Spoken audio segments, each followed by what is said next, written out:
Hello বন্ধুরা, মিষ্টি recipe and ব্লগসে তোমাদের আরও একবার স্বাগত জানাই। আজকে তোমাদের সাথে শেয়ার করব বিয়েবাড়ির মতন ঝরঝরে আর মুচমুচে আলু ভাজা তোমরা বাড়িতেই কীভাবে বানাবে, যেটা কিন্তু হবে একদম ইজি আর দারুণ টেস্টি, যেটা কিন্তু ভাত দিয়ে ডালের সাথে কিন্তু দারুণ জমে যায়। তো চলো তোমাদের সাথে সেটাই শেয়ার করছি। সবার ফার্স্টে কিন্তু এখানে 500 আলু নিয়ে নিয়েছি, সেটা খুব ভালো করে খোসাটা ছাড়িয়ে নিয়েছি। আর তারপরে নিয়ে নেবো একটা বড় বাটি, আর একটা নিয়ে নেবো ছোটো গ্রেটার। আমার এখানে কাছে ছোটো গ্রেটার আছে তাই আমি ছোটো গ্রেটার নিয়েছি, তোমরা চাইলে কিন্তু এর থেকে একটু বড় সাইজের গ্রেটারও ইউজ করতে পারো। এবার এক একটা আলুকে দেখো ঠিক এইভাবে গ্রেট করে নেবো, একদম ওপর নিচ গ্রেট করলে কিন্তু আলু ম্যাশ হয়ে যাবে, তাই কিন্তু একভাবেই এটাকে গ্রেট করে নিতে হবে, ঠিক দেখো এরকমভাবে। এবার সবকটা আলুই ভালো করে গ্রেট করে নেবো। দেখো আলুটা কিন্তু ঠিক এইরকম দেখতে হয়েছে, একদম ঝরঝরে করেই কেটে নেওয়া হয়েছে। এবার কিন্তু এর মধ্যেই দিয়ে দেবো 1 গ্লাস মতন জল। আমি কিন্তু আর কিছুই এতে দেবো না, অনেকে নুন দেয় কিন্তু সেইটা দিয়েই অনেকে ভুল করে, তাই আমি এখানে শুধু জলই দিচ্ছি। আর এটাকে জলের মধ্যে রেখে দেবো মোটামুটি 15 থেকে 20 মিনিট। তারপরে কিন্তু খুব ভালো করে ঝুড়িতে ফেলে জলটা একদম ঝরিয়ে নিতে হবে। দেখো 15 থেকে 20 মিনিট পর আমি কিন্তু জলটা খুব ভালো করে ঝরিয়ে নিয়েছি, আর একদম দেখো ঝরঝরে লাগছে। এবার কিন্তু ভাজার জন্য একদম রেডি। এবার কড়াটা গ্যাসের ওপর বসিয়ে অনেকটা পরিমাণ তেলই নিয়ে নেবো, যেহেতু ডুবো তেলে ভাজতে হবে তাই কিন্তু এখানে অনেকটা তেলই দরকার হবে।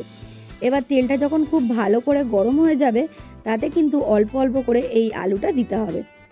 আমি এখানে কিন্তু সব দেব না, এখানে কিন্তু একবারে সব তোমরাও একদম দেবে না, তাহলে কিন্তু একসাথে জ্বালা পাকিয়ে যাবে।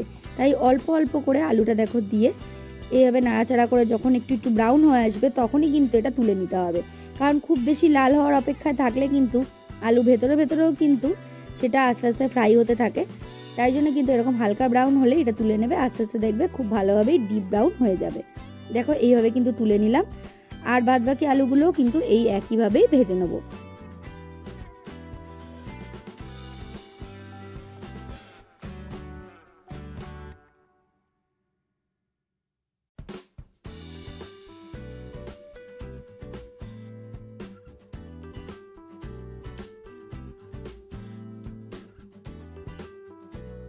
এবার দিয়ে দেবো 1 মুঠো মতন চিনেবাদাম। চিনেবাদামটাও কিন্তু খুব ভালো করে ভেজে নেবো। খুব ভালো করে ভেজে নেওয়ার পর এতে দিয়ে দেবো কিছুটা পরিমাণ কারি পাতা।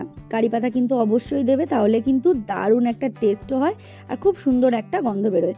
কারি পাতাটাও দেখো খুব সুন্দর করে কিন্তু আমি ভেজে নিয়েছি।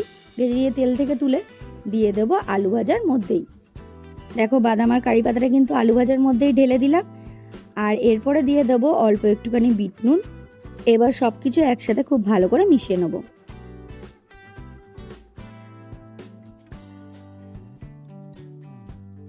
দেখো আমাদের বিয়ে বাড়ির মতন কিন্তু ঝরঝরে আলু ভাজা একদম রেডি, দারুণ টেস্টি। তোমরাও কিন্তু অবশ্যই বাড়িতে ট্রাই করো। এইভাবে কিন্তু তোমরা এয়ারটাইট কন্টেনারে মোটামুটি 1 মাস মতন রেখে দিতে পারো, কোনো কিছুই হবে না। পারলে এটাকে ফ্রিজে রাখার চেষ্টা করবে, তাহলে কিন্তু আরও অনেক দিন এটাকে রাখা যায়। আমার এই ভিডিওটা যদি ভালো লেগে থাকে অনুরোধ রইল একটা লাইক করে দিও, আর যদি তোমরা নতুন বন্ধু হয়ে থাকো অবশ্যই চ্যানেলটাকে সাবস্ক্রাইব করো। ফেসবুক থেকে দেখলে অবশ্যই পেজটাকে ফলো করে নিও, আর বন্ধুদের সাথে কিন্তু অবশ্যই শেয়ার করো। কমেন্টে জানিও তোমাদের কেমন লাগলো। Thanks for watching.